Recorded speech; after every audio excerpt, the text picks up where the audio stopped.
পরিবর্তন যাত্রা শেষে শনিবার ব্রিগেডে সভা করবেন প্রধানমন্ত্রী নরেন্দ্র মোদী। জোর কদমে চলছে প্রস্তুতি। তল্লাশি চালানো হচ্ছে স্নিফার ডগ দিয়ে, নজরদারি চলছে হেলিকপ্টার থেকেও।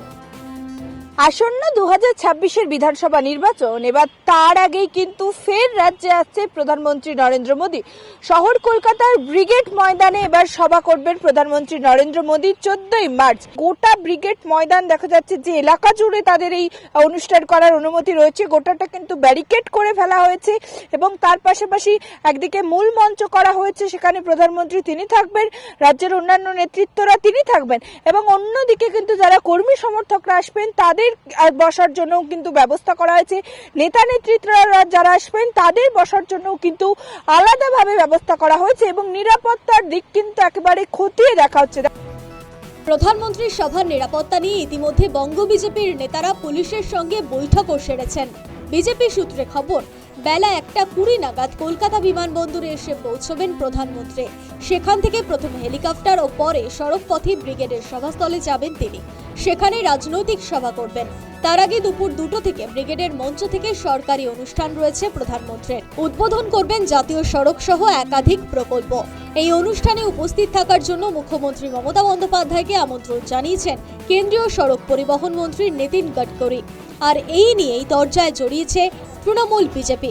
ঘটনাচক্রে শনিবার 14ই মার্চ নন্দীগ্রাম গণহত্যার ঘটনা ঘটেছিল। গণহত্যা মাথায় রেখে প্রত্যেক বছরই 14ই মার্চ নন্দীগ্রাম দিবস পালন করে তৃণমূল। সেই 14ই মার্চই ব্রিগেডে প্রধানমন্ত্রীর সভায় আমন্ত্রণ মুখ্যমন্ত্রীকে। সরকারি কর্মসূচি আর রাজনৈতিক সভাকে একত্রিত করে দেখছে তৃণমূল।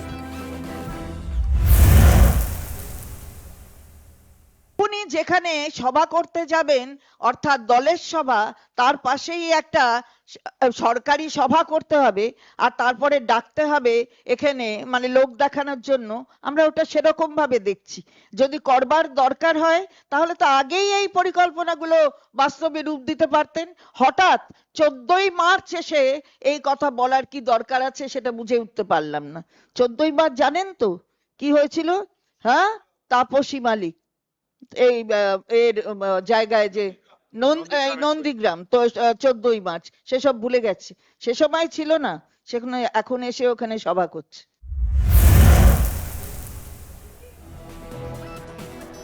আমন্ত্রণ সত্ত্বেও শনিবার যাচ্ছেন না মুখ্যমন্ত্রী। সাধারণত রাষ্ট্রপতি ও প্রধানমন্ত্রী রাজ্যে এলে মুখ্যমন্ত্রী বা কোনো মন্ত্রীর স্বাগত জানাতে যাওয়াই দস্তর। কিন্তু সম্প্রতি রাষ্ট্রপতি এলেও রাজ্যের কোনো মন্ত্রী তাকে স্বাগত জানাতে যাননি। জানিয়ে বেনজিরভাবে প্রকাশ্যে ক্ষোভ উগরে দিয়েছেন খোদ রাষ্ট্রপতি দ্রৌপদী মুর্মু। গোসাইপুরের ঘটনা নিয়ে জলঘোলা কম হয়নি।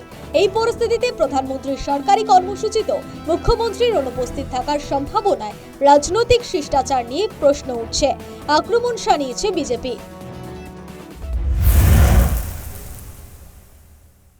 প্রধানমন্ত্রীর আগমনে মুখ্যমন্ত্রী মমতা ব্যানার্জি অবশ্যই আমন্ত্রিত এবং ওনাকে সবার আগে আমন্ত্রণ করা হয় সব প্রোগ্রাম। তো ওনার যখন আইডেন্টিটি ক্রাইসিস হয় তখন প্রধানমন্ত্রীর সঙ্গে বা রাষ্ট্রপতির সঙ্গে যেতে কষ্ট হয়। এর আগে আমি একবার শব্দটা বলেছিলাম, আবারও বলছি, উনি আমিত্বে ভোগা একজন ব্যক্তি।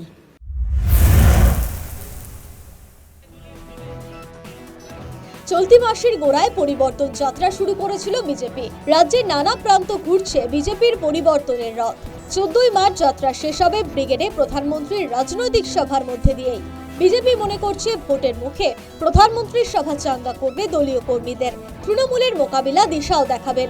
প্রথমবার বাংলার ক্ষমতায় আসার ব্যাপারে কনফিডেন্ট বিজেপি। প্রধানমন্ত্রীর সভা আত্মবিশ্বাস আরো কয়েক গুণ বাড়িয়ে দেবে মনে করছে বিজেপি রাজ্য নেতৃত্ব। News time.